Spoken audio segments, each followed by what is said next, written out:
तीज का त्यौहार आ गया है और सभी महिलाएं इस त्यौहार को बड़ी ही उत्साह, उमंग और निष्ठापूर्वक मनाती हैं। मैं हूं अनुराधा जायसवाल और मेरे चैनल ग्रो अप हिंदी में आपका एक बार फिर से स्वागत है। एक बार फिर से मैं आपके लिए लाई हूं माता पार्वती और भगवान शिव के विवाह की कहानी। लेकिन उससे पहले मैं आपको बताऊंगी कि तीज का त्यौहार कब, क्यों और कैसे मनाया जाता है। तीज की पूजा में कौन सा सामान लगता है, तो सबसे पहले हम बात करेंगे कि इस त्यौहार को कब मनाया जाता है। इस त्यौहार को भाद्रपद माह की तृतीया तिथि को मनाया जाता है। पति की उम्र लंबी हो, इस कामना से महिलाएं तीज का व्रत रखती हैं। तीज का त्यौहार इस बार 6 सितंबर 2024 को शुक्रवार के दिन मनाया जाएगा। हमारे यहाँ इस त्यौहार को केवड़ा तीज कहा जाता है।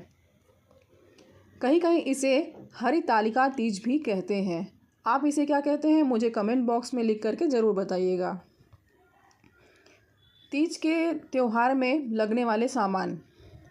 तीज के त्यौहार की तैयारी करने के लिए हमें कुछ सामान की ज़रूरत पड़ती है, जैसे बेलपत्र, भांग, धतूरा, समी के पत्ते, जनेऊ, नारियल, सुपारी, अक्षत, धूप, दीप, चंदन, गाय का दूध, गंगा जल, दही, शहद और 16 श्रृंगार के सामान तो बहुत ही ज़रूरी होते हैं।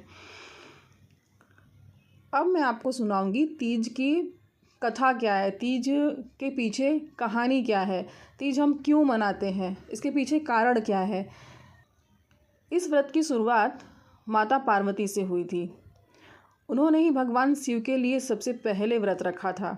कहा जाता है कि शिव जी ने ही माता पार्वती को इस व्रत के विषय में समझाया था।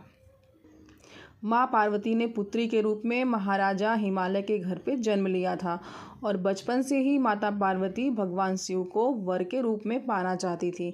इसके लिए उन्होंने निराहार रहकर 12 वर्षों तक तप किया। यह सब देखकर उनके पिता हिमालय बहुत दुखी थे।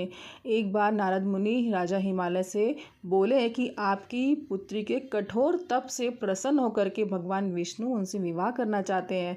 ऐसा सुनकर महाराज हिमालय बहुत खुश हो गए और उन्होंने इस विवाह के लिए मंजूरी दे दी।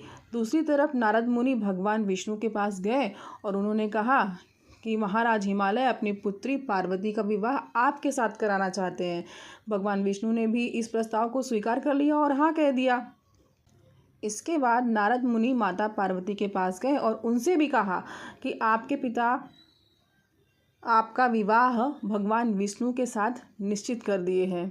ऐसा सुनकर माता पार्वती को बहुत दुख हुआ, वो बहुत निराश हुई। उन्होंने अपनी सखियों को बताया कि वह यह तब भगवान शिव को पाने के लिए कर रही थी। तब उनकी सखियों ने राजा हिमालय को बताए बिना महल से दूर एक जंगल की गुफा में ले जाकर के माता पार्वती को छोड़ दिया। वहाँ पर माँ पार्वती ने भगवान शिव को पति के रूप में पाने के लिए घोर तप किया।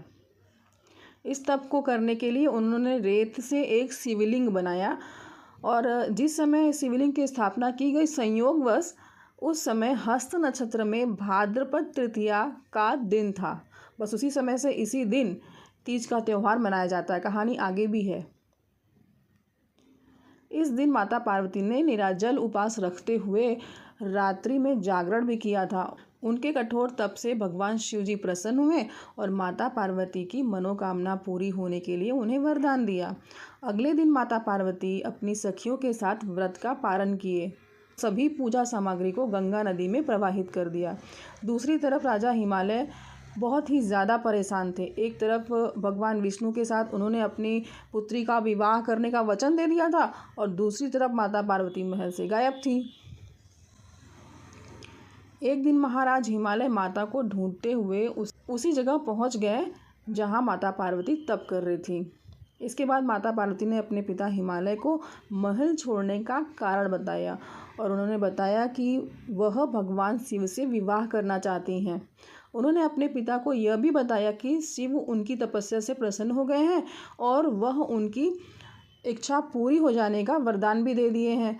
इसके बाद महाराज हिमालय भगवान विष्णु के पास गए और उनसे क्षमा मांगी और माता पार्वती के लिए शिव जी से विवाह करने के लिए तैयार हो गए।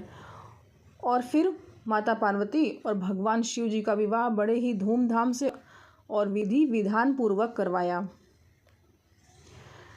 इसी समय से मानता है कि जो भी स्त्री विधि विधान पूर्वक और पूरी निष्ठा से इस व्रत को करती है उसे मनचाहा वर प्राप्त होता है और सुखी वैवाहिक जीवन की कामना के लिए भी ये व्रत किया जाता है।